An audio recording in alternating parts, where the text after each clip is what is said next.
เจ้าสบายดีข้าพเจ้าชื่อที่นกรบุญมีเป็นนักกีฬาของนครหลวงฟุตซอลโดยปีนี้พวกเขาก็มีการเก็บความพร้อมที่ดีขึ้นแล้วก็นักกีฬาทุกคนเก็บพร้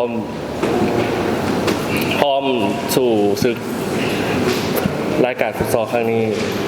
พร้อมทุกคน 100%โดยการสุดการนี้ขณะการนี้ก็ยังอยู่หลายแล้วก็มีการเสริมนักกีฬาเข้ามาประมาณ 3-4 คนเจ้าซึ่งเป้าหมายก็เขาก็ขอคิดอันดับแรกก็ติด1 ใน 6ของอันดับแรกเพื่อไปลีดเพย์ออฟของรายการเจ้าแน่นอนเรื่องนี้เขาใส่ใจเต็มที่แน่นอนเพราะทั้งเรื่องการตลาดการซื้อโฆษณาการขายเสื้อผ้าเครื่องกีฬาอุปกรณ์ที่เขาได้ออกแบบได้จัดสรรเขาเก็บพร้อมไว้อยู่แล้วตัวนี้เขาก็เต็มที่นะมันแล้วก็ติดตามได้ทางสื่อโซเชียลของเพจ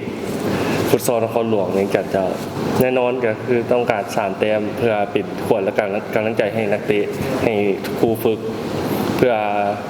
สามารถเฮ็ดผลงานดีๆให้นัดต่อไปได้ก็ขอเชิญชวนแฟนบอลรายการฟุตซอลเนาะแล้วก็ทีมแฟนบอลนครหลวงมาร่วมมาเชียร์ที่สนามกีฬาห้วยโหงสตรของพวกเขานี้ได้